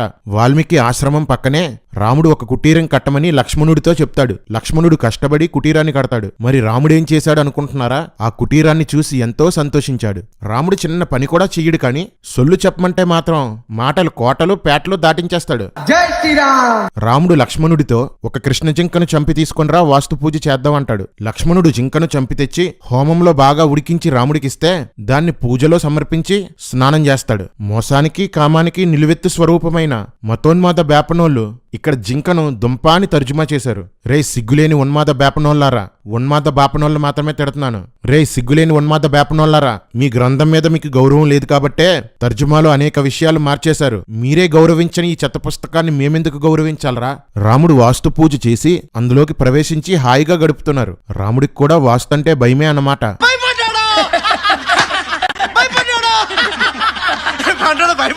కట్ చేస్తే కథ సుమంత్రుడి దగ్గరికి వెళ్తుంది. సుమంత్రుడు రథంతో అయోధ్యలో ప్రవేశిస్తాడు. రథాన్ని చూడగానే రాముడు ఎక్కడా సీత ఎక్కడా అంటూ ప్రజలు రథం వెనకాల పరుగులు తీశారంట. మా పెళ్లిళ్ళకి పేరంటాలకి వచ్చేవాడంటూ ఓ ఏడుపంట. మీ రాముడేమైనా పేరంటాలేంట్రా ప్రతి పెళ్లికి వెళ్ళడానికి? ఇదిగో మగంగులు, ముహూర్త టైం కమింగ్, మ్యారేజ్ పడుకుని ప్రవేశపెట్టండి. సుమంత్రుడు దశరథుని కలిసి అడవిలో రాముడు పడుతున్న కష్టాల గురించి చెప్తాడు. అది వినగానే దశరథుడు మూర్ఛబోయాడు. ఏంటో నాకీ కర్మ, ఇలాంటి సొల్లంతా చదవాల్సి వస్తుంది. కౌసల్య పడిపోయిన దశరథుడిని లేపి మరీ దెప్పుతుంది. రకరకాల మాటలతో గాయపరిచింది. రాముడు లేకపోవడం వల్ల అయోధ్య ఏమైపోయిందో సుమంత్రుడు చెప్పిన అద్భుతమైన సొల్లుని గుండె రాయి చేసుకుని వినండి. నగరం శోకంలో ఉంది. రాముని విరహ వేదనకి సరస్సుల్లో గుంటల్లో ఉన్న నీరు వేడెక్కింది. వనాల్లో ఆకులు ఎండిపోయాయి. అడవి జంతువులు వేట మానేశాయి. పక్షులు కూయడం మానేశాయి. త్రాగునీరు కలుషితం అయిపోయింది. చేపలు ఏ పని చెయ్యకుండా అలానే ఉండిపోయాయి. పువ్వులు వాసనివ్వడం మానేశాయి. ఏనుగులు గుర్రాలు కూడా ఏడ్చాయంట. గుర్రాలు ఏడ్చాయంటే నమ్మొచ్చు, రాముడికి డాడీలు కదా. ఈ ఏనుగులు ఎందుకు ఏడ్చాయంటావు?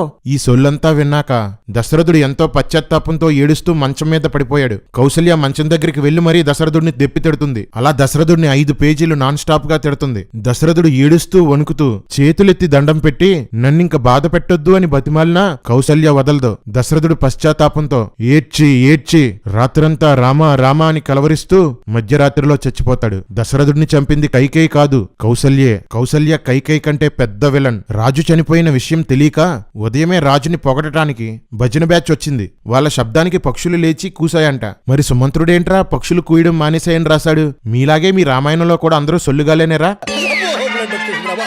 భార్యలంతా ఏడుపు.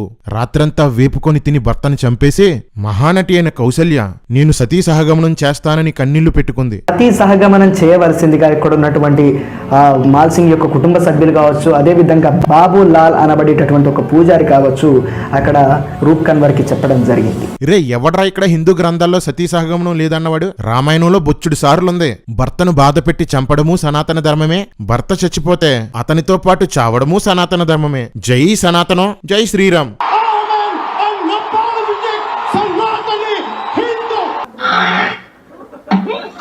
రే పిచ్చి కుక్క, బైబిల్ మీద పడి ఏడ్డం కాదురా, ముందు రామాయణం చదువు. ఈ సొల్లు రామాయణం చదువు.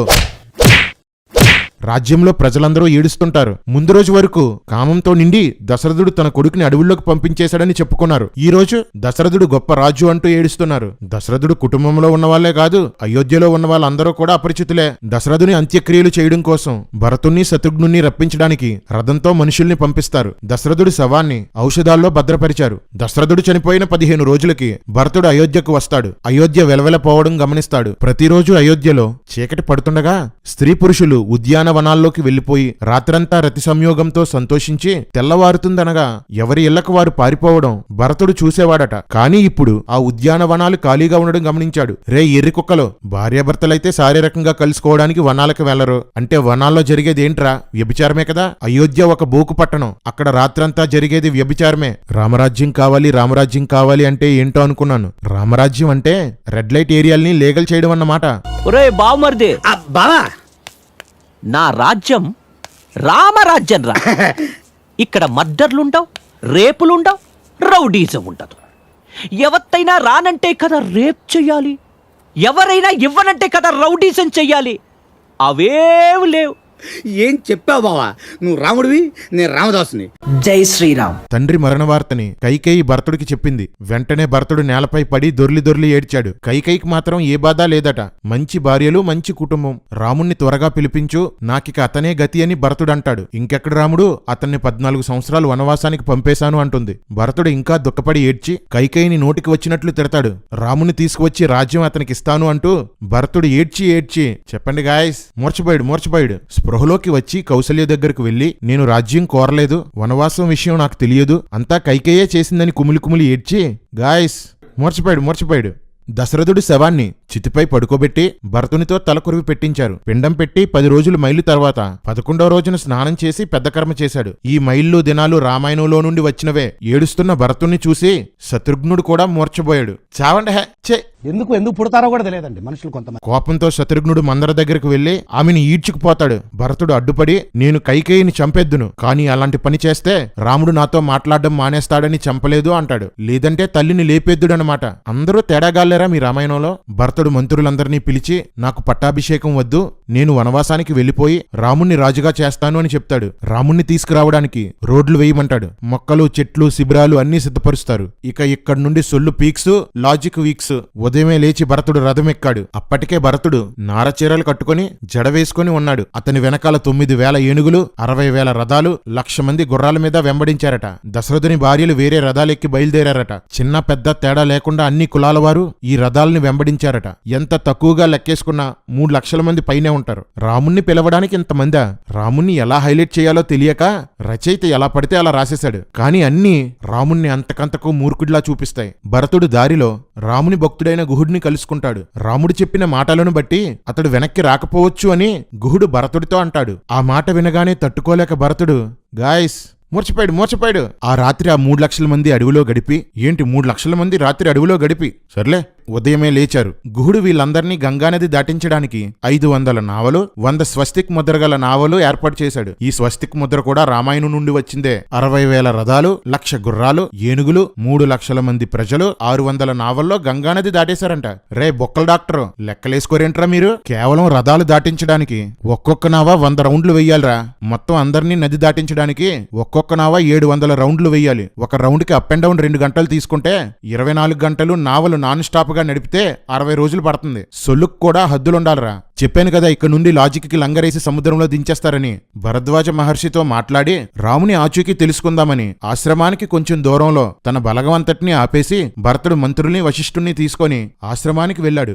రాముని చంపాలని ఉద్దేశంతో భరతుడు వచ్చాడని భరద్వాజ మహర్షి అనుమానిస్తాడు. భరతుడు అంతా వివరించి చెప్తాడు. అతనితో వచ్చిన వారు కూడా భరతుడిది తప్పు లేదని చెప్తారు. అప్పుడు భరద్వాజ మహర్షి భరతునితో, నీ మనసులో ఏముందో నాకు ముందే తెలుసు, నీ కీర్తి వ్యాపించడానికి ఇలా ప్రశ్నించాను అంటాడు. రామాయణంలో ఒక్క ఋషి కూడా స్థిరం కాదు, అందరూ సొల్లు చెప్పడమే. భరతుడిది సత్య సంకల్పమట. అందుకని రాముడు ఎక్కడున్నాడో భరద్వాజుడు ఆచూకీ చెప్పాడు. రే కుక్కలారా, ఇలా ఒకసారి రండిరా. తండ్రి మాట పాటించి అడవులకు వెళ్లిన రాముడు ధర్మం పాటించినట్లేనా? అవును, మా రాముడు ధర్మాత్ముడు. తండ్రి మాటను నేను పాటించను, రాముణ్ణి కూడా పాటించనివ్వను. నేను వనవాసం, రామునికి పట్టాభిషేకం జరిపిస్తానన్నా భరతుడు ధర్మాన్ని పాటించినట్లు అవ్వదు కదా.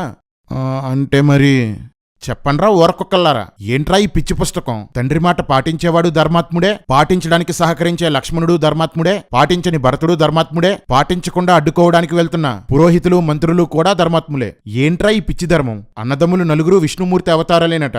2 అవతారాలు సనాతన ధర్మాన్ని పాటించమంటే 2 అవతారాలు పాటించవద్దు అంటాయి. 2 అవతారాలు స్త్రీలనేమీ చేయకూడదు అంటే 2 అవతారాలు స్త్రీలను శిక్షిస్తాయి. రే, మీ సన్యాసి ధర్మం అంటే ఏంటో మీకే కాదు మీ దేవుళ్ళకి కూడా క్లారిటీ లేదురా. తో మీ బ్రతుకులు మీరు చేది నమ్మ బతుకు బురదలో పంది బతుకుతుంది, నువ్వు బతుకుతున్నావు ఎందుకురా? ఎదవన్నారు ఎదవ. భరతుడు బయలుదేరతామంటే ఈ రాత్రికి మా ఆతిథ్యం తీసుకోండి అంటాడు. చాలా మంది ఉన్నామని భరతుడు చెప్తే మొత్తం అందరినీ రప్పించండి, నా ఆతిథ్యం అంటే ఏంటో చూపిస్తానంటాడు భరద్వాజ మహర్షి. భరద్వాజుడి గదిలోనికి వెళ్లి నీళ్లు చల్లి విశ్వకర్మను, యముడిని, ఇంద్రుడిని, వరుణుణ్ణి, కుబేరుణ్ణి పిలుస్తాడు. పార్టీకి హెల్ప్ చేయమని అడుగుతాడు. వెంటనే కూలింగ్ వాటర్ నది, పల్లరసాల నదులు, చెరుకు రసం నదులు, పాల నదులు ప్రవహించుకుంటూ అక్కడికి వచ్చేస్తాయి. హాహా ఊహు అని పాటలు పాడే గంధర్వ టీం వచ్చేసింది. వచ్చింది. రకరకాల వాయిద్యాలతో ఆర్కెస్ట్రా వచ్చింది. రంభ, ఊర్వశి, మేనక, హేమ, హిమ మొదలైన 60,000 మంది అప్సరసలు వచ్చేశారు. వచ్చిన స్త్రీలు సరిపోలేదని రకరకాల చెట్లు స్త్రీలుగా మారిపోయి వచ్చేశాయి. ఒక్కొక్క మగాడికి స్నానం చేయించడానికి 8 మంది అమ్మాయిలు వచ్చారు. ఈలోపు విశ్వకర్మ పార్కులు, బిల్డింగులు, మేడలు, పరుపులు, మంచాలు అన్నీ రెడీ చేశాడు. రకరకాల ఆహార పదార్థాలు వచ్చేశాయి. పళ్ళగుజ్జులు, పానీయాలు, తేనె, మజ్జిగ, పూలమాలలు, చల్లగాలులు, మత్తు పానీయాలు, మద్యం బావులు, ఒకటా రెండా అన్నీ వచ్చేశాయి. లేడి మాంసం, వేట మాంసం, మేక మాంసం, అడవి పంది మాంసం, నెమలి మాంసం కుండల్లో వండి రాసులుగా పోశారు. ఒక్కొక్కడు మత్తు పానీయాలు సేవించి మద్యం తాగుతూ మాంసం తింటూ అప్సరసలతో ఆటలు పాటలు. అప్సరసలు తాకడంతోనే పురుషులు పరవశం అయిపోయారట. మహర్షి గారి ఆశ్రమంలో అయోధ్య ప్రజలంతా అప్సరసలతో కలిసి తపస్సు చేసుకున్నారు. రాత్రంతా రతి క్రీడలే. ఆడవాళ్లు మగవాళ్ళు అని తేడా లేకుండా అందరూ తాగి తూలి డాన్సులు, పాటలు, పరుగులు. ఒక్కొక్కడికి మందు ఎక్కువైపోయి మేము అయోధ్యకి వెళ్ళం, రాముడి దగ్గరికి వెళ్ళం, స్వర్గం అంటే ఇదే అని అన్నారు. చెప్పాను కదా, అంతా సొల్లు సొల్లు, లాజిక్కులు నిల్లు. రాత్రంతా మోగింది గల్లు గల్లు. Welcome to Sanatan night club. Unlimited మందు, విందు, పొందు. శ్రీ రాజరాజేశ్వరి వరప్రసాద మహారాజశ్రీ పసలపూడి పొంకజంగారి పరమకళా రసిక నాట్య మండలికి నేను మన్నసలి తినలేదే తల్లి. అబద్ధాలాడతావు? మన్ను తినడానికి నీకేం కర్మ పట్టిందిరా? నీకు పంచదార పూరీలు లేవా? నీకు మిరపకాయ బజ్జీలు లేవా? నీకు వేడి వేడి బొబ్బట్లు లేవా? లడ్డు మిఠాయి నీకు రమ్యముగా చేయిస్తే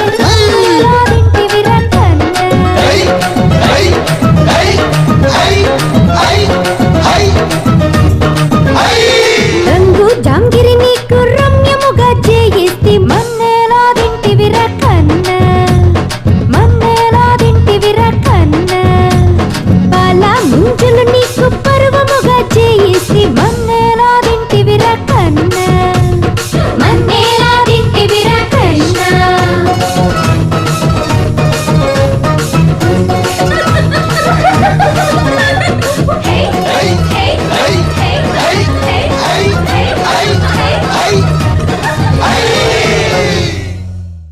మీది రామాయణం కాదురా, రేవాయణం, కామాయణం, సురాపానీయం. రండ్రా ఇరుకుకల్లారా.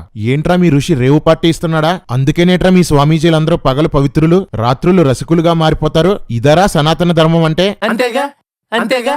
అమ్మాయిల్ని ఇంపోర్ట్ చేసి పడుకోబెడతారా? అప్పటి నుండి ఇప్పటి వరకు మీ ఆశ్రమాల్లో జరిగేవన్నీ ఇవే కదా. పోరంబోకు పనులన్నీ మీరు చేస్తూ మాకు నీతులు చెప్తారా? భరతుడితో పాటు ఆడవాళ్ళు కూడా వచ్చారు కదా, వాళ్ళని గంధర్వులతో పడుకోబెట్టారా? మీది పురాతన ధర్మం కాదురా, పోరంబోకు ధర్మం. అడవి పంది మాంసాన్ని దుంపాని తర్జుమా చేశారా. మా కొలిగ్గు ఒక బేపనోడు ఉండివాడు. నైట్ కూరేంట్రా అంటే పొటాటో అనేవాడు. ఇప్పుడు అర్థమైందిరా దుంపంటే ఏంటో. సురాపానం అని శ్లోకంలో ఉంటే చెరుకు రసం అని తర్జుమా చేస్తారా? మాంసం అని శ్లోకంలో ఉంటే ఫలాలని తర్జుమా చేస్తారా? మద్యపు బావులు అని రాసుంటే మజ్జిగ బావులని తర్జుమా చేస్తారా? ఏరా ఉన్నది ఉన్నట్లు తర్జుమా చేయడానికి సిగ్గేసిందా? అసలు తర్జుమా చేసినవాడు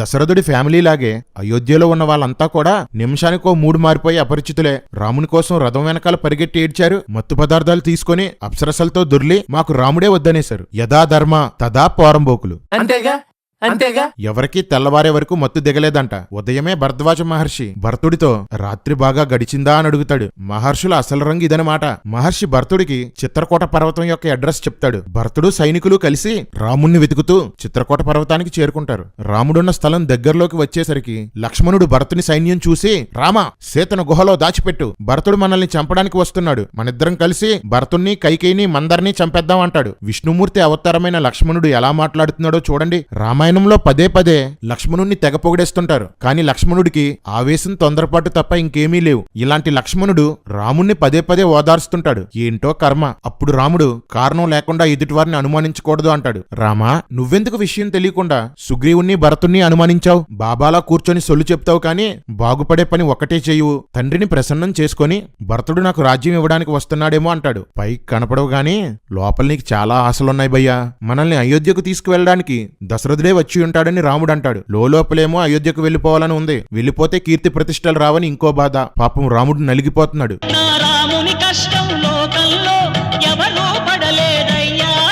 మొత్తానికి భరతుడు పర్ణశాలకు వెళ్ళాడు. భరతుడి కంటే ముందు దొడ్డిదారిలో రాముడు, సీత, లక్ష్మణుడు పర్ణశాలలోకి వెళ్లిపోయి ప్రశాంతంగా కూర్చొని ఉన్నారు. అక్కడ రాముడికి ఎలివేషన్ ఉంటుందండి. సముద్ర జలముల వరకు వ్యాపించి ఉన్న సమస్త భూమండలానికి ప్రభువైన రాముడు అని రాశారు. అప్పటికి రాముడు అయోధ్యకు కూడా రాజు కాదురా. ఏంట్రా ఈ షోయింగ్లు? రాముణ్ణి చూడగానే భరతుడు ఏడు పాపుకోలేకపోయాడు. నలుగురు అన్నదమ్ములు ఏడ్చి కౌగిలించుకున్నారు. ఈసారి రాముడు ఎలాంటివాడో లేయర్స్ గా బయటపడుతుంది. భరతునితో, తండ్రి గారు ఎక్కడా? నువ్వు ఇక్కడికి ఎందుకొచ్చావు? రాజ్యం ఎలా ఉంది? బ్రాహ్మణులకు నమస్కారం చేస్తున్నావా? పక్షపాతం లేకుండా తీర్పు తీరుస్తున్నావా? అంటూ 74 కుశల ప్రశ్నలు వేస్తాడు. ఇంతకంటే మూర్ఖంగా మాట్లాడేవాడు ఎవడైనా ఉంటాడా? ఎవడైనా రెండో మూడో ప్రశ్నలు వేసి సమాధానం తెలుసుకొని మళ్ళీ అడుగుతాడు. ఆగకుండా 74 ప్రశ్నలు అడుగుతారా? అలా మాట్లాడేవాడు రాముడా, మూర్ఖుడా? పైగా ఆ ప్రశ్నలన్నీ రాముడికే రాజ్యం పరిపాలించడం వచ్చు అన్నట్లుగా గొప్ప చెప్పుకున్నట్లుంటాయి. ఇంకో జోక్ ఏంటంటే, భరతుడు అయోధ్యకు వచ్చి 1 నెల రోజులు కూడా అవ్వలేదు. అంతలోనే రాజ్యంలో 74 విషయాలు ఏం చేసేస్తాడు? ఇప్పుడు కర్రిగాడొచ్చి యోబు గ్రంథంలో యెహోవా వచ్చి యోబుని ప్రశ్నల మీద ప్రశ్నలు అడగలేదా అంటాడు. కర్రీ, దేవుడు మనిషిని నిలదీస్తూ ప్రశ్నించడం, మనిషిని కుశల ప్రశ్నలు అడగడం రెండూ ఒకటేనారా? మనిషికి దేవుడికి తేడా తెలియకే కదరా మీ ధర్మం మనుషులను దేవుళ్ళను చేసింది, దేవుళ్లను వ్యభిచారులు చేసింది. మనుషులు చేసిన దేవుళ్ళారా, పాపాలను ఉండ్రాళ్ళుగా చేసి మోసాలను జిల్లేళ్లుగా పోసి ఇలవేలుపుగా ఊరేగించారు.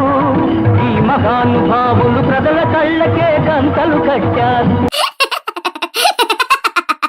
రాముడు ఎప్పుడు ఆపుతాడా అని చూసి గ్యాప్ దొరకగానే, నాకు పట్టాభిషేకం అవ్వలేదు, నీ మీద బెంగతో తండ్రి గారు చనిపోయారు అని చెప్తాడు. ఆ మాట వినగానే రాముడు గాయ్స్ మూర్చపోయాడు. జై శ్రీ మూర్ఛ రామాయణ మహా. రాముడు కోలుకొని తండ్రి కోసం విలపించి పిండం పెట్టి స్నానాలు చేసి రామలక్ష్మణులు ఆశ్రమంలోనికి వచ్చారు. అంతలో వారి తల్లులు లోపలికి వచ్చి రాముని అవతారాన్ని చూసి గొల్లుమని ఏడ్చారు. లక్ష్మణుడు కూడా వనవాసంలోనే ఉన్నాడు కదరా, అతన్ని చూసి ఎందుకు ఏడలేదు? నిజానికి సేవలన్నీ చేసేది అతనే కదరా. రాముడికి డబ్బా కొట్టడానికి రాసిన సొల్లు పురాణం రైది.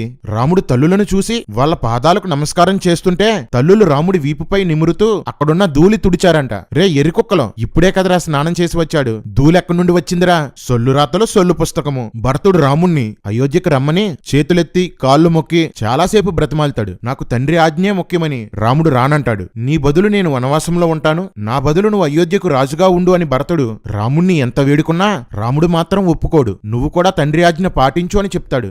ఎర్రిగొడ్లు, ఇప్పుడు రాముడు చెప్పింది సరిగ్గా వినండ్రా. ధీరుడైన పురుషుడెవడో విలపించకూడదు, ఏడవకూడదు అంటాడు. తర్వాతి కాండాల్లో ప్రతిదానికి రాముడు ఏడవడం, విలవిలా విలపించడం చూస్తారు. అంటే రామాయణం ప్రకారం రాముడు ధీరుడు కాదు, ధర్మబుద్ధి దయాళుడైనవాడు, స్వర్గానికి వెళ్లాలనుకున్నవాడు, పెద్దల ఆజ్ఞలు పాటించాలని రాముడు అంటాడు. కాని భరతుడు దశరథుని ఆజ్ఞ పాటించలేదు, తాను పట్టాభిషిక్తుడు అవ్వలేదు. అంటే రామాయణం ప్రకారం భరతుడు ధర్మాన్ని పాటించలేదు. అంటే స్వర్గం నుండి అవతారంగా వచ్చిన భరతుడు స్వర్గానికి వెళ్లే అర్హతను కోల్పోయాడన్నమాట. ఫ్యామిలీ మొత్తం ఆడామగాని తేడా లేకుండా ధర్మం తప్పి బ్రతుకుతున్నారన్నమాట. ఇదండి రామాయణం. వినండి ఈ సొల్లు పురాణం. వినుడు వినుడు రామాయణ గాథ వినుడి మనసారా. తల్లి ఎంత దుష్టురాలైనా తల్లిని చంపడం ధర్మం కాదని భరతుడు అంటాడు. కాని దశావతారాల్లో ఒకటిగా చెప్పుకునే పరశురాముడు గండ్రగొడ్డలితో తల్లి తల నరికి చంపేశాడు. ఎవడ్రా ఇంతకీ మీ ధర్మంలో ధర్మాత్ముడు? ఇది ధర్మమని బోధించే బాబాల దగ్గర నుంచి ఈ ధర్మాన్ని పాటించకపోతే చంపుతామనే మతోన్మాదుల వరకు అందరూ ధర్మం తప్పిన వాళ్లేరా. మొత్తం స్క్రాప్ ఇక్కడే ఉందేంట్రా? ఇక్కడ భరతుడు రాముడికి లేని రామలక్షణాలు చెప్తాడు. రాముడు దుఃఖానికి కృంగిపోడట, సొల్లు. సంతోషానికి పొంగిపోడట, మళ్ళీ సొల్లు. రాముడు దేనికి పరితపించడట, సొల్లు ప్రో. ఎట్టి బాధలకు చెలించడట, సొల్లు మ్యాక్స్. ఇందాక నేను చెప్పాను కదా పట్టాభిషేకంలో ఒక విషయం చెప్తానని, జాగ్రత్తగా వినండి. రండి బాబు రండి, ఇప్పుడేం జరిగిందో మీరే చూడండి. చిత్రకోట థియేటర్లో డ్రామా రాముడు. ఎర్రి ఎద్దులు, బురదలో పందులు, వినండి. రాముడు భరతునితో దశరథుడు కైకేయిని వివాహం చేసుకునే సమయంలో కైకేయికి పుట్టిన వాడికే రాజ్యాధికారం ఇస్తాను అని కైకేయి తండ్రికి మాట ఇచ్చాడు అని చెప్తాడు. ఈ ఒక్క మాటతో దశరథుని కుటుంబమంతా ధర్మ విరుద్ధమైనదని తేలిపోతుంది. మావగారికి మాటిచ్చి కూడా కైకేయి కొడుకైన భరతుడికి పట్టాభిషేకం చేయకుండా రాముడికి పట్టాభిషేకం చెయ్యాలనుకున్న దశరథుడు ధర్మం తప్పాడు. దశరథుడు కైకేయి తండ్రికి మాట ఇచ్చిన విషయం రాముడికే తెలిసిందంటే కౌసల్యకు కూడా తెలిసే ఉంటుంది. రాత్రి పగలు కలిసి పడుకునే లక్ష్మణుడికి తెలిసే ఉంటుంది. భర్త ఇచ్చిన మాటకు వ్యతిరేకంగా రాముడు రాజవ్వాలని కోరుకున్న కౌసల్య కూడా ధర్మం తప్పింది. దశరథుడు రాముడు పుట్టకముందే మాటిచ్చాడు కాబట్టి న్యాయంగా సింహాసనం మీద కూర్చోవలసింది భరతుడే. అలాంటిది రాముడికి పట్టాభిషేకం చేయడానికి భరతుణ్ణే చంపేద్దామనుకున్న లక్ష్మణుడు కూడా ధర్మం తప్పినవాడే. రాముణ్ణి తీసుకురండ్రా. రామా, దశరథుడు మాట ఇచ్చిన విషయం తెలిసి కూడా రేపే నీకు పట్టాభిషేకమని దశరథుడు నీతో చెప్తే భరతుణ్ణి కదా రాజుని చెయ్యాలని చెప్పడం మానేసి ముత్తైదులా మంగళ స్నానం చేసి రెడీ అయిపోతావా? రాజ్యం తీసుకుందామని నక్క వినయం నటించావు. మధ్యలో కైకేయి అడ్డుపడడంతో తండ్రి మాట తొక్క అంటూ కబుర్లు చెప్పావు. నువ్వు దశరథ రాముడివి కాదు, దొంగ రాముడివి, దగారాముడివి. దశరథుడు కైకేయికి ఆమె తండ్రికి మాట ఇచ్చాడని విషయం తెలిసి కూడా తండ్రి మాటని పాటించని భరతుడు కూడా ధర్మం తప్పినవాడే. రే ఎర్రికర్రి, ఇంకెవడ్రా నీ రామాయణంలో ధర్మం పాటించినవాడు? దొంగన కొడుకులండి, దొంగన ఎవరిని నమ్మడానికి వీల్లేదు, ఎవరిని నమ్మడానికి వీల్లేదు. నువ్వెళ్లి పట్టాభిషేకం చేసుకుంటేనే దశరథుడు సత్యవంతుడవుతాడని భరతునితో రాముడు చెప్పాడు. వశిష్ఠుడు రాముని వంశావళి చెప్తూ అయోధ్యని నువ్వే పరిపాలించని రాముడితో చెప్తాడు. అయినా రాముడు ఒప్పుకోకపోవడంతో భరతుడు నిరాహార దీక్షకి కూర్చుంటాడు. అప్పుడు అంతరిక్షంలో అదృశ్యులుగా ఉన్న ఋషీశ్వరులు, రాజర్షులు భరతునికి ప్రత్యక్షమై రాముడు వనవాసంలో ఉంటేనే ఒక గొప్ప కార్యం జరుగుతుందని చెప్తారు. రే ఏంట్రా ఈ సొల్లు? ఉన్న సొల్లుగాలతోనే చేస్తుంటే వీళ్ళెవర్రా మధ్యలో? ఇక భరతుడికి చేసేది లేక రాముడు వనవాసం చేయడానికి ఒప్పుకుంటాడు. ఇక దశరథుడు కైకేయికిచ్చిన మాటల్లో మిగిలినది భరతుని పట్టాభిషేకం. కైకేయి కూడా రాముడి దగ్గర భరతుణ్ణి పట్టాభిషేకం చేయించాలని మాట తీసుకుంది. భరతుడు పట్టాభిషేకం చేసుకుంటేనే రాముడు మాట తప్పని వాడవుతాడు, తండ్రిని మాట తప్పని వానిగా చేస్తాడు. భరతుడు రాముడితో నువ్వు వనవాసం చెయ్యి, నేను నీ బంగారు చెప్పులు తీసుకొచ్చాను, వాటిని తొడుక్కొని వెంటనే తీసి ఇస్తే వాటిని సింహాసనంపై పెట్టి వాటికి పట్టాభిషేకం చేస్తాను అంటాడు. రాముడు నిజంగానే గొప్ప వంశంలో పుడితే ధర్మాత్ముడైతే అలా కుదరదు, నువ్వే రాజుగా పట్టాభిషేకం చేసుకో, కావాలంటే వనవాసం తర్వాత నేను రాజుగా పరిపాలిస్తాను అనాలి. కాని రాముడు ఒక్కసారంటే ఒక్కసారి కూడా అది తప్పని కాని అలా చేయకూడదని కాని నిన్నటిదాకా తండ్రి కూర్చున్న సింహాసనం మీద నా చెప్పులు పెడతావా అని కాని ఇంత రాజ్యానికి చెప్పుల్ని రాజుగా చేస్తావా అని కాని ఒక్క మాట అనలేదు. వెంటనే భరతుణ్ణి కౌగిలించుకొని తన చెప్పులిచ్చేస్తాడు. ఇంకేం తండ్రి మాట నెరవేర్చాడ్రా మీ రాముడు? ఇంకేం రాజ్యాన్ని త్యాగం చేశాడ్రా? మా రాముడు తండ్రి కోసం వనాలకు వెళ్ళాడు, సీత కోసం యుద్ధాలు చేశాడని చెప్తారేంట్రా? మీ రాముడు మాట తప్పిన మోసగాడు, రాజ్యాధికారం లాక్కున్న దొంగ. శృతి నాదే, రివాల్వర్ నాదే. కాదు కాదు, వనవాసము నాదే, పట్టాభిషేకం నాదే. ధర్మం తప్పిన భరతుడు నెత్తిమీద చెప్పులు పెట్టుకుని రథంలో కూర్చొని భరద్వాజ మహర్షి ఆశ్రమానికి, అదేనండి రేవు పట్టి చేశాడు కదా, అక్కడికి వెళ్తాడు. భరద్వాజుడితో వశిష్ఠుడు రాముడి దగ్గరికి వెళ్లి నీ చెప్పులు భరతునికిస్తే వాటికి పట్టాభిషేకం చేస్తాడు, నువ్వు వచ్చిన తర్వాత రాజ్యాన్ని పరిపాలిద్దుగాని అని అడిగి రాముని చెప్పులు తీసుకుని నాకు ఇచ్చాడు అని చెప్తాడు. రే వాల్మీకి మందేసి రాశాడా ఏంట్రా? అక్కడేమో భరతుడు అడిగాడని రాశాడు, ఇక్కడేమో వశిష్ఠుడు అడిగాడని రాశాడు. రే మీరు రామాయణాన్ని మార్చేస్తుంటారు కదా, ఏం చూసుకో లేదా? ఇది కూడా మార్చేయండిరా. రామాయణాన్ని మార్చేసి ధర్మాన్ని కాపాడుకోండిరా పోరంబోకుల్లారా. అవునరా మాడా, ఈ 2 రోజులు ఆ 3 లక్షల మంది ఏం తిన్నారా? అవును, రామాయణంలో లాజిక్లు ఉండవు కదా. వెంటనే భరద్వాజ మహర్షి భరతునితో నీవు ధర్మాన్ని ఎరిగి బాగుగా ధర్మాన్ని పాటించిన ధర్మాత్మునివి అని పొగుడుతాడు. రే పోరంబోకుల్లారా, ఏంట్రా ఈ తిక్క రామాయణం? తండ్రి మాటని జరగనివ్వకుండా చెప్పులతో పాలన చేస్తానన్నవాడు ధర్మాత్ముడా? అందరూ వినండి, సనాతన ధర్మం అంటే స్త్రీలను గౌరవించడం కాదు, తండ్రి మాట వినడము కాదు. రాముడు ఏం చేస్తే అదే సనాతన ధర్మం. సింపుల్ గా చెప్పాలంటే రాముడి సంకనాకడమే సనాతన ధర్మం. జై శ్రీరామ్. భరతుడు అయోధ్యకు వెళ్లి చెప్పులను సింహాసనం మీద కూర్చోబెట్టి పట్టాభిషేకం చేసి పూజ చేస్తూ గొడుగు వేస్తూ చెప్పులకు గాలి విసురుతూ వచ్చిన కానుకలను చెప్పులకు సమర్పించేవాడు. ఏ పని ఉన్నా సలహాలు కావాలన్నా చెప్పులను అడిగేవాడట. రే ఇక్కడ ఎవడ్రా ఎర్రోడు? చెప్పులను సలహా అడగడమేంట్రా? భరతుడు ఎర్రోడా? అయోధ్య మంత్రులు ఎర్రోల్లా? కోసల రాజ్యంలో ప్రజలు ఎర్రోల్లా? మా ఊర్లో అప్పలమ్మ కొట్లో ఉంటాయి పప్పలో, మా ఊర్లో అప్పలమ్మ కొట్లో ఉంటాయి పప్పలో, రామాయణం నిండా ఉంటారు ఎర్రిపప్పలో. జై సనాతన్, జై శ్రీరామ్. వనవాసం ఎలా పాటించాలో తెలిసిన రాముడు తన తల్లితో నేను మనుషులకు దూరంగా వనాల్లోకి వెళ్లి మాంసం విసర్జించి కేవలం శాకాహారమే తిని 14 సంవత్సరాలు బ్రతుకుతాను అంటాడు. వనవాస ప్రారంభంలో గుహుడు రాముడి కోసం రకరకాల పదార్థాలను వండి తెస్తే ఈ 14 సంవత్సరాలు నేను ఓన్లీ వెజిటేరియన్ అంటాడు. ఎందుకంటే వనవాసంలో మాంసం తినకూడదు, తింటే అది వనవాసం కాదు. కానీ రాముడు వనవాసం ప్రారంభించిన వెంటనే మాంసం తినడం ప్రారంభించేశాడు. బంధువుల దృష్టిలో, స్నేహితుల దృష్టిలో మాంసాహారం మానేసినట్లు షోయింగ్. అరణ్యంలో మాత్రం 3 లొట్లేసుకొని అన్ని రకాల మాంసాలు తినేశారు. రామా, నువ్వు నవ్వుల రాముడివి కాదు, నాటకాల రాముడివి. ఘోరం ఏంటంటే రాముడు వనవాసం చేస్తున్నందుకు రాముడి మీద ప్రేమతో భరతుడు నందిగ్రామంలో ఉండిపోయి 14 సంవత్సరాలు మాంసాహారం మానేసి బక్క చిక్కిపోయాడు. రాముడు మాత్రం రోజూ మాంసం తిని తిని బలిసిపోయాడు. రాముడు ఎంత మోసగాడో చూడండి. తండ్రితో వనవాసానికి వెళ్తున్నానని మాట ఇచ్చి మీట్ పార్టీకి వెళ్ళాడు. తండ్రికిచ్చిన మాట తప్పాడు, తల్లితో అబద్ధాలు చెప్పాడు, తమ్ముణ్ణి మోసం చేశాడు, తన చెప్పుల్ని సింహాసనం ఎక్కించుకున్నాడు. రామ, నీ పేరు తెలుగులో కంటే ఇంగ్లీష్ లోనే సరిగ్గా సరిపోతుంది. అన్నా, రాముడి పేరు ఇంగ్లీష్లో ఏంటి? రా అంటే కమ్, 3 అంటే 3, రాముడు అంటే కంత్రి. అందుకేరా కంత్రి సినిమా తీయాలని డైరెక్టర్ అనుకొని ఆ పేరుకు తగిన హీరో ఎవరా అని రాముడి పేరున్న హీరోని పెట్టుకున్నాడు. जय श्री राम। రాముడి కంటే పెద్ద కంత్రి ఎవరంటే గీతా ప్రెస్ వాళ్ళు. అన్ని భాషల్లోనూ రాముడు మాంసం తినలేదు, మద్యం తాగలేదు అని మార్చేశారు. సీతారాములు వనవాసానికి ముందు, వనవాస కాలంలో, వనవాసం తర్వాత కూడా మాంసం తిన్నారు, మందు కొట్టారు. రాముడు మాంసం తిన్నాడా లేదా అనేది నా పాయింట్ కాదు. ఎందుకంటే మనుస్మృతి ప్రకారం బ్రాహ్మణులు కూడా మాంసం తినొచ్చు. రాముడు తింటే నాకు అభ్యంతరం ఏముంటుంది? కానీ బ్రాహ్మణులైనా క్షత్రియులైనా యజ్ఞం కోసం బలిచ్చిన జంతువు యొక్క మాంసం మాత్రమే తినాలి. గురువులకి ఇవ్వగా మిగిలిన మాంసం మాత్రమే తినాలి. వినోదం కోసం కాని మాంసం కోసం గాని జంతువును వేటాడి తింటే అది హింస, అధర్మం. ఆ జంతువును వేటాడినవాడు, దాని మాంసాన్ని తీసుకున్నవాడు, దాన్ని వండినవాడు, వడ్డించినవాడు కూడా నరకానికి పోతాడు. రామలక్ష్మణులు మాంసం కోసం జంతువులను చంపారు. ఎక్కువ సార్లు రాముడే ఆ మాంసాన్ని కోసేవాడు, సీత వండేది, లక్ష్మణుడు వడ్డించేవాడు, రాముడు సీతకి తినిపించేవాడు. కాబట్టి ముగ్గురు సనాతన ధర్మాన్ని మీరారు. అంటే వాళ్ళు ముగ్గురు ఇప్పుడు నరకంలో ఉన్నారన్నమాట. ఒరై పిచ్చి కుక్కల్లారా, వెర్రి పందుల్లారా, జై శ్రీరామ్ జై శ్రీరామ్ అని మీరు జై జైలు కొడుతున్న రాముడే మీ సనాతన ధర్మాన్ని లెక్క చేయలేదురా. రేయ్ మాడా, రేయ్ కేడి, రేయ్ లంబడి, అచ్చూసిన ఆంబోతుల్లా మీడియాల్లోనూ రోడ్ల మీద తిరగడం కాదు. ఒకసారి రామాయణం చదివి మీ దేవుళ్ళ కోసం, ధర్మం కోసం తెలుసుకోండ్రా వెదవల్లారా. అందరికీ చిత్రకోట అడ్రస్ తెలిసిపోతుందని రాముడు అత్రి మహర్షి అనసూయల ఆశ్రమానికి వెళ్తాడు. ఈ అనసూయ సీతకు బంగారు ఆభరణాలు, రత్నాలు ధరించుకోవడానికి ఇస్తే ఒళ్ళంతా బంగారం ధరించుకొని అరణ్యంలోనికి ప్రవేశిస్తారు. అంతటితో అయోధ్యకాండ పూర్తయి అరణ్యకాండం ప్రారంభమవుతుంది.